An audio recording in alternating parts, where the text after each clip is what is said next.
वाबे सौमे गादिना वे तो मिन शहरे रमज़ान।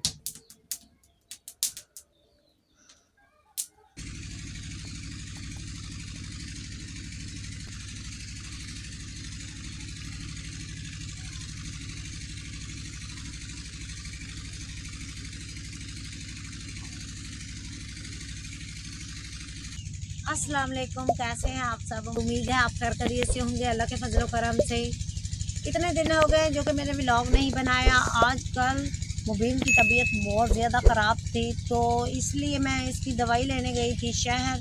दवाई ला के इसे दी है, अब खिलाई, अब खांसी कम हो गया, क्योंकि जब भी व्लॉग मैं बनाती थी तो उसमें छींकता रहता था, खांसता रहता था। तो अब कुछ माशाल्लाह से बेहतर है। तो माशाल्लाह से आज चौथा रोज़ा है। सारे रोज़े रख रहे होंगे और मैं भी रख रही हूँ, क्योंकि आज तो मेरा तीसरा रोज़ा है। मैंने पहला रोज़ा नहीं रखा था क्योंकि मेरी आँख नहीं खुली थी, वो मैंने आपको वीडियो में बताया था। और माशाल्लाह से माह रमज़ान का महीना है, बाबरकत और रहमत का महीना है। सब इबादतें कर रहे हैं, कुरान पाक पढ़ते हैं और रोज़े रखते हैं। और इन दिनों में ना कोई और काम करने को जी नहीं चाहता, क्योंकि यही होता है कि हम रोज़ा रख लेते हैं और उसके बाद वीडियो तो बनाने का मेरे पास टाइम ही नहीं मिला। रोज़ा रख लिया और घर के काम काज किए, कपड़े बच्चों के धो लिए। और अभी भी मैं असर की नमाज में पढ़ के आई हूँ, तो मैंने सोचा क्यों ना आज अपनी प्यारी यूट्यूब फैमिली से बात की जाए। और बकरियों को जो कि मैंने घास अभी गंदम में से निकाल के इनको डाल दिया है, और अब जाऊंगी जाके अफ्तारी के लिए कुछ चीज़ें बनाऊंगी।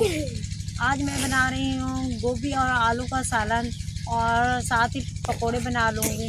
पकोड़े बना लेते हैं, बच्चे भी खुश होकर खा लेते हैं, खुद भी खा लेते हैं। और आज जो कि मैंने मशीन लगाई थी, जो कि ट्यूबवेल की आवाज़ आपको सुनाई दे रही हुई होगी। मेरा बेटा बिलाल इधर गंदम को पानी लगा रहा है और मैंने ट्यूबवेल पे वो कपड़े धोए हैं। आयत नूर और बिनजामीन ये खड़े हुए हैं। बिनजामीन और आयत को लेके खड़ा हुआ है। आयत नूर कहती है मुझे उठा दो।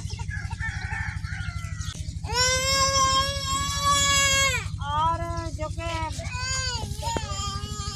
कि असर का टाइम तो हो ही गया है। अब नमाज में पढ़ा ही हूँ, अभी ये कपड़े उतारती हूँ। बकरियों का ये देखिए, ये घास मैंने निकाला और ये खा रही है। बकरियाँ उधर बांधी हुई हैं और भेड़ इधर भाग के आ गई। अभी बकरी तो अभी ये सूखे हुए कपड़े उठा रही हूँ। कुछ बच्चों बकरियों के ऊपर सारे ये कपड़े धुले हुए पड़े हैं। इतने बंडल कपड़ों का मैंने धोया, बच्चों का जो कि गंदे हुए पड़े थे। और यही होता है हमारे घरदारी के काम, यही होता है जो हम आजकल करते हैं, क्योंकि माह रमज़ान में ना ये टाइम ही नहीं मिलता। और कपड़े गीले हैं और कुछ सूखे हैं, तो जब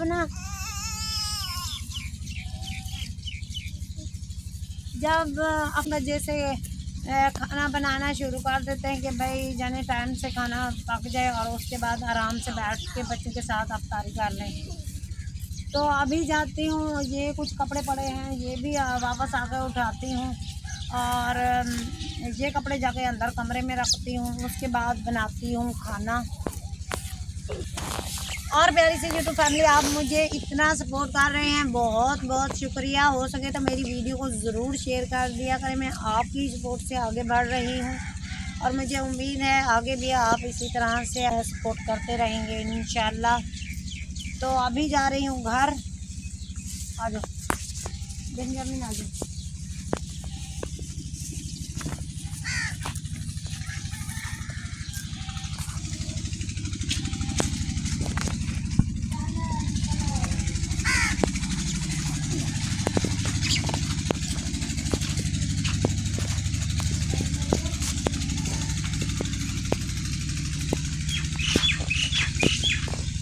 करो मेहरबानी तो तुम महले ज़मीं पर, खुदा मेहरबान होगा अर्शे बरी पर।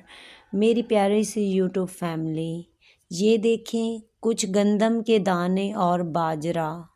हमें किसी भाई ने कहा है आपने 5 किलो गंदम के दाने और बाजरा लेकर ये छत पर रख देना है।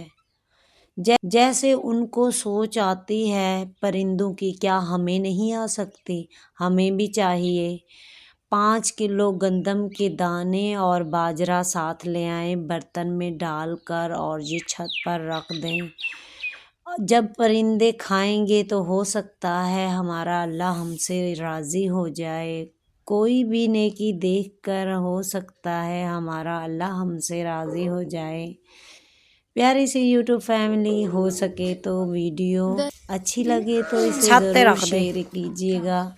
अपना और अपने प्यारों का ढेर सा ख्याल रखिएगा। तब तक के लिए अल्लाह हाफ़िज़। अस्सलाम वालेकुम। आपने हमें कहा था कि परिंदों को ये चारा डालना है, तो ये गंदम के दाने और कुछ बाजरा हम लेके आए हैं, तो ये ऊपर रख रहे हैं। हाँ बेटा, इधर ही रख दो, दरमियान में। इधर नहीं, गिर जाएगा। उधर दरमियान में, छत के दरमियान में रख दो। हाँ ठीक है। तो ये जब खा लेंगे फिर वो दूसरे गंदम के दाने और बाजरा रखा है वो भी हम डाल देंगे।